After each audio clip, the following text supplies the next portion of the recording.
গর্ভ অবস্থায় পানি ভাঙলে করণীয় কি জানবো এই আলোচনায়। আপনিও যদি এই বিষয়ে জানতে চান তাহলে এই ভিডিওটি আপনার জন্য অত্যন্ত উপকারী। দর্শক, গুরুত্বপূর্ণ আরও একটি ভিডিওতে আপনাকে আমন্ত্রণ জানাচ্ছি। আজকে আমাদের অভিজ্ঞ gynaecologist professor doctor Selina Akhtar ম্যামের কাছে জানবো গর্ভ অবস্থায় পানি ভাঙলে করণীয় কি। দর্শক, গুরুত্বপূর্ণ আরও একটি ভিডিও দেখার আমন্ত্রণ সবাইকে। চলুন দেখি প্রফেসর ডক্টর সেলিনা আক্তার ম্যামের আলোচনা আজকের ভিডিওটি। দর্শক, গর্ভ অবস্থায় বিভিন্ন গাইনোকোলজিস্টদের এমন আরও অনেক গুরুত্বপূর্ণ টিপস অ্যাডভাইস পেতে কর্সেল বাংলাদেশ ইউটিউব চ্যানেলটি সাবস্ক্রাইব করুন।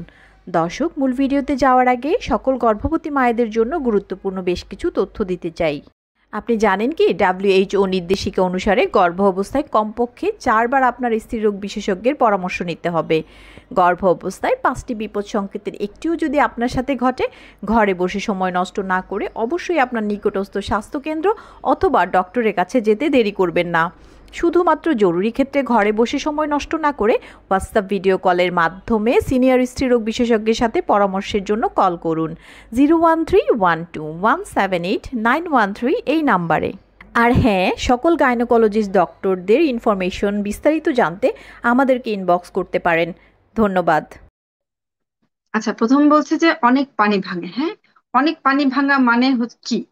এটা কি মানে আসলে ওয়াটার ব্রেক হয়েছে, মানে বাচ্চা যে ওয়াটার ব্যাগের মধ্যে থাকে সেটা ব্রেক হয়েছে, নাকি তার মাসিকের রাস্তায় ইনফেকশন? এখানে আরো কিছু জিনিস আমার জানা দরকার ছিল, যেটা হচ্ছে তার ব্লাড সুগার কেমন। হ্যাঁ, ব্লাড সুগারটা বেশি কিনা। আমি কিছুক্ষণ আগে বলেছি অনেক সময় যারা হাই রিস্ক থাকে, শরীরের ওজন বেশি থাকে, ফ্যামিলি হিস্ট্রি থাকে, আমরা কিন্তু 3 বার করি ব্লাড সুগারটা। হ্যাঁ, এবং এইটাও একটা সমস্যা। যে সমস্যাটা হলে আমি ব্লাড সুগারটা আবার রিপিট করতে চাইবো যে এত পানি যাচ্ছে কেন। প্রথম কথা হচ্ছে, যেহেতু মনে হচ্ছে যে অনেক পানি যাচ্ছে, অবশ্যই ডক্টরের কাছে যেতে হবে, গিয়ে নিশ্চিত হতে হবে যেটা কি পানি ভেঙেছে নাকি হচ্ছে মাসিকের রাস্তায় ইনফেকশন। হ্যাঁ, যেটাকে আমরা স্রাব বলি। এবং এই প্রেগন্যান্সিতে যাদের ডায়াবেটিস থাকে তাদের কিন্তু মনিলিয়াসিস বলি আমরা, মনিলিয়াসিস হয়। এত সিক্রেশন হয় যে ওই মেয়েটা ভাবে যে আসলে ওয়াটার ব্রেক হলো কিনা। অনেক সময় আমরা আসে চেম্বারে, এরকম আসলে আমরা যখন দেখি, আমরা আমাদের একটা মেশিন আছে, আমরা কাস্কো বলি, ওটা আমরা ঢুকিয়ে দেই মাসিকের রাস্তায়, তখন দেখি, কাশি দিতে বলি। যদি দেখি যে পানি ভিতর থেকে আসছে, দেন আমরা নিশ্চিত যে বাচ্চা যে ওয়াটার ব্যাগে ব্যাগে আছে সেটা ব্রেক হয়েছে। কিন্তু বেশিরভাগ ক্ষেত্রে আমরা যেটা পাই সেটা হচ্ছে ভ্যাজানাল ইনফেকশন, যেটা প্রেগনেন্সিতে নর্মাল যাদের ডায়াবেটিস থাকে না তাদেরও হয়, আর ডায়াবেটিস যদি কারো থাকে তাহলে তো হবেই। তো সেই জিনিসটাকে বুঝতে হবে, আগে ডায়াগনোসিসটা কনফার্ম করতে হবে যে কি জন্য তার মনে হচ্ছে পানি ভেঙেছে, এবং সেটার চিকিৎসা আছে, সেভাবে নিলে এটা কিন্তু ঠিক হয়ে যায়।